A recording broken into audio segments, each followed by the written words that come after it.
আমি তো ফিলিস্তিন চোখে দেখা বলতেছি। গত বছর আমি বলে গেছিলাম এখানে, আমি 15 বছর আগে চোখে দেখছি। আপনারা মিডিয়ায় ফিলিস্তিন দেখেন, আমার মতো চোখে দেখেন নাই।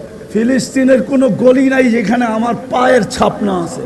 চিনি ইব্রাহিম আলাইহিস সালাম কোথায় ঘুমাইতেছে, আমি চিনি মুসা আলাইহিস সালাম কোথায় শুয়ে আছে, আমি চিনি 70 জন নবীর কবর কোথায় চিহ্নিত আছে, আমি চিনি 45,000 সাহাবা কোথায় শুয়ে আছে, আমি চিনি বাইতুল মুকাদ্দাস যেখানে 1.25 লক্ষ নবীদের সম্মেলন হয়েছে সশরীরে, যেখানে মুহাম্মদুর রাসূলুল্লাহ ইমামতি করছে, যেখানে বক্তৃতা দিছে, তারপরে আরশের দিকে রওনা করছে।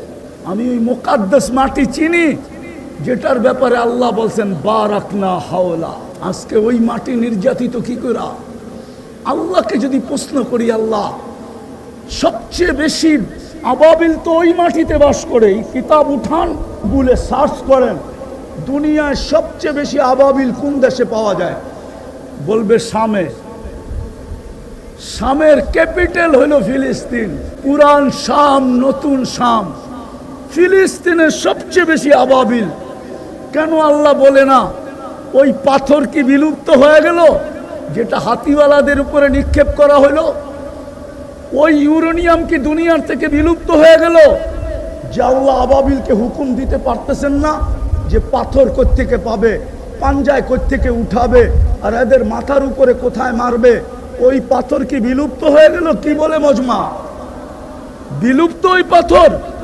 আল্লাহর খাজিনায় ওই পাথর নাই?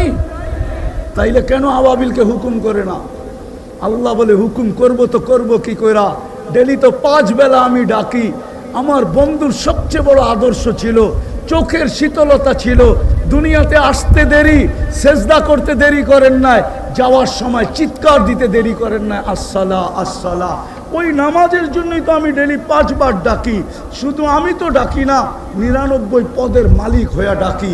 শুধু আল্লাহ হিসাবে তো ডাকি না, রহমান হিসাবেও ডাকি, মালিক হিসাবেও ডাকি, কুদ্দুস হিসাবেও ডাকি, সালাম হিসাবেও ডাকি, মুমিন হিসাবেও ডাকি, মুহাইমিন হিসাবেও ডাকি, আজিজ হিসাবে ডাকি, জব্বার হিসাবে ডাকি, মুতাকাব্বিরুল খালিকুল বারিউল মুসাব্বিরুল গফফারুল কখারুল ওয়াহাবুর রাজ্জাকুল ফাত্তাহুল আলিমুল কাবিদুল বাসিতুল খাফিদুর রাফিউল মুইজ্জুল মুদিল্লুস সামিউল বাসিরুল হাকামুল আদলুল লতীফুল খবীরুল হালিমুল আযীমুল গফুরুশ শাকুরুল আলিয়ুল কবীরুল হাফিজুল মুকিতুল হাসিবুল জলিলুল করিমুল রকিবুল মুজিবুল ওয়াসি আল হাকিমুল ওয়াদুদুল মজিদুল বাঈতুশ শহীদুল হকুল ওয়াকিলুল কবিয়ুল মতিনুল আলিয়ুল হামিদুল মুসি আল মুবদি আল মুঈদ আল মুখি আল মুমিত আল হাইয়্যু আল কাইয়্যুম আল ওয়াজিদ আল মাজিদ আল ওয়াহিদ আল আহাদ আল সামাদ আল কাদির আল মুক্তাদির আল মুকদ্দম আল মুআখ্খার আল আউয়াল ওয়াল আখির আল যাহির ওয়াল বাতিন আল ওয়ালি আল মুতাওয়ালি আল বাররু আত তাওয়াবুল মুনতাকিম আল আফু আর রউফ মালিক আল মুলক যাল জালালি ওয়াল ইকরাম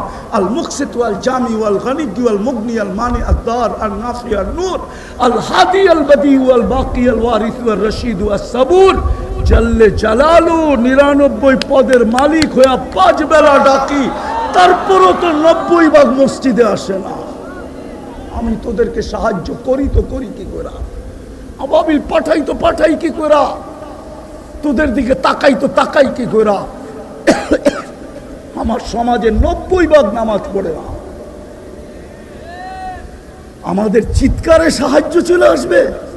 বিদায় পায়ে হাত দিয়া বলি আসেন। নিজেও নবীর আদর্শের উপরে চলি আর রিজাল তৈরি করি। রিজাল যদি তৈরি হয়ে যায়, আমাদেরকে মাঠে মাঠে চিৎকার দিতে হবে না।